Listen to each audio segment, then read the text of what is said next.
ఛత్తీస్గఢ్లో భారీ ఎన్కౌంటర్ జరిగింది. 12 మంది మావోయిస్టులు మృతి చెందారు. గరియాబంద్ సమీపంలో పోలీసులు మావోయిస్టుల మధ్య ఎదురుకాల్పులు జరిగాయి. భారీగా ఆయుధాలు స్వాధీనం చేసుకున్నారు.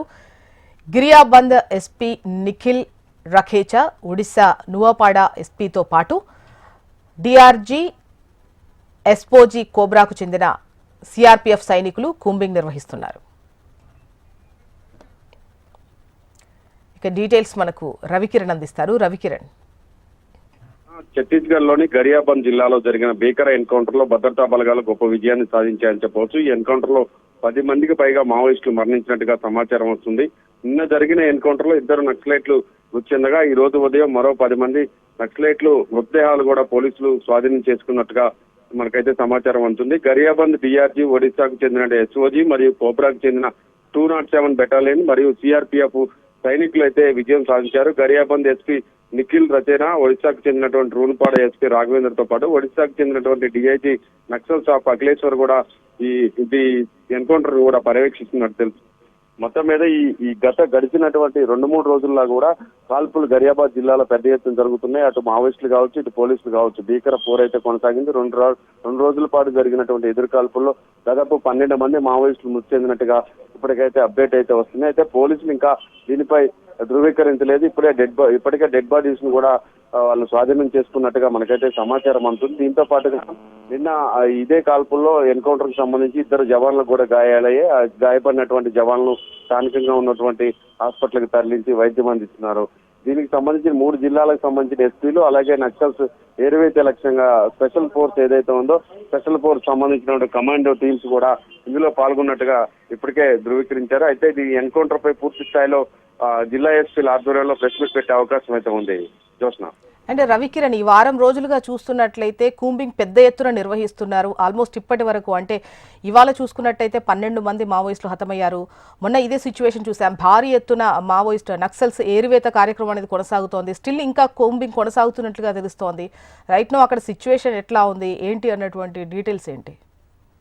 ఛత్తీస్గఢ్ రాష్ట్ర వ్యాప్తంగా కూడా నక్సల్స్ ఏరువేత లక్ష్యంగా 3 బెటాలియన్ టీంలతో పాటుగా 3 ఉమ్మడి ఆపరేషన్ టీమ్స్ కూడా పాల్గొంటున్నాయి. కేంద్ర బలగాలు అలాగే సిఆర్పీఎఫ్ బలగాలు అలాగే కోబ్రా టీమ్స్ కూడా పెద్ద ఎత్తున దండకారణ్యం అంతా కూడా చుట్టుముడుతున్న పరిస్థితి. మొన్న గత 16వ తేదీన ఏదైతే 18 మంది మావోయిస్టులు చనిపోయారు, దాని తర్వాత కూడా నక్సల్స్ ఉన్నారన్న సమాచారం తెలిసిందంటే ఆ ప్రాంతంలోకి 1000 లేదా 2000 మంది ఒక్కసారిగా పోలీస్ బెటాలియన్ టీమ్స్ కావచ్చు, కోబ్రా టీమ్స్ కావచ్చు, దండకారణ్యం మొత్తం కూడా పెద్ద ఎత్తున కూంబింగ్ నిర్వహిస్తున్నాయి. ఈ నేపథ్యంలోనే ఎదురుపడ్డానికి మావోయిస్టులకు కాల్పులు జరుగుతున్న సిచ్యువేషన్స్ లో పెద్ద ఎత్తున మావోయిస్ట్ పార్టీకి అయితే ఎదురుదెబ్బ జరుగుతూనే ఉంది.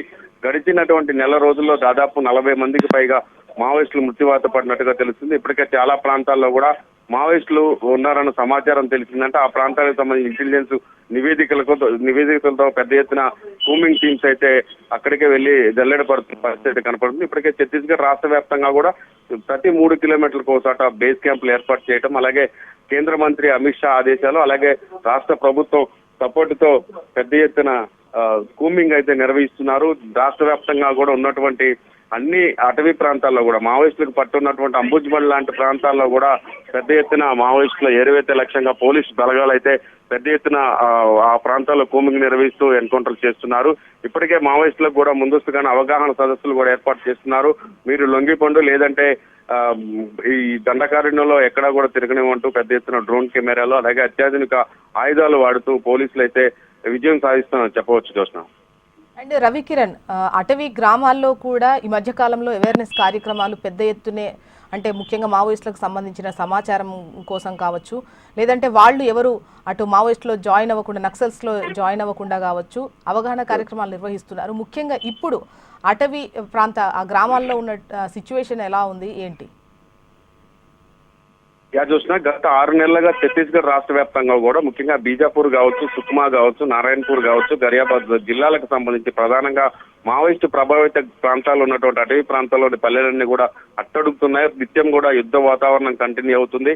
ఆయా ప్రాంతాల్లో జిల్లాలకు సంబంధించిన పోలీస్ అధికారులు మరియు బెటాలియన్ టీంలు కూంబింగ్ టీంలు పెద్ద ఎత్తున తిరుగుతుండడం అలాగే మావోయిస్టుల వాళ్ళకి సానుభూతి పరులను కూడా కొంతమందిని గ్రామాల్లో చాలా మందిని కూడా పోలీసులకు సమాచారం ఇస్తున్నారని వాళ్ళు కూడా చంపుతున్న నేపథ్యంలో అటు పోలీసులు ఇటు మావోయిస్టులు ఈ ఇరు వర్గాలు గ్రామాల్లో పెద్ద ఎత్తున అలజడి రేకిస్తున్నాయి. గ్రామాల్లో పల్లెల్లో ఉన్నటువంటి ప్రజలు కూడా భయం బాంధులకు గురవుతున్నారు.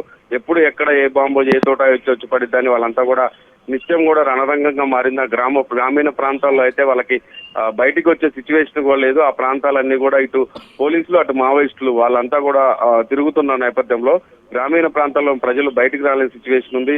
అలాగే లోకల్ పోలీసులతో పాటుగా బెటాలియన్ టీమ్స్, కోబ్రా టీమ్స్ ఎక్కువగా ఈ దండకారణ్యంలో చుట్టుముడుతున్నాయి. ఈ ప్రాంతాలు ఏవైతే ఉంటాయో ఆ ప్రాంతాల్లో ఉన్నటువంటి గ్రామీణ ప్రాంతాలు, అటవీ ప్రాంతాల్లో ఎక్కువగా గిరిజనులు ఉంటారో ఆ గిరిజనులకు సంబంధించినటువంటి వారికి ముందస్తుగానే వాళ్ళకి సమాచారం ఇస్తున్నారు.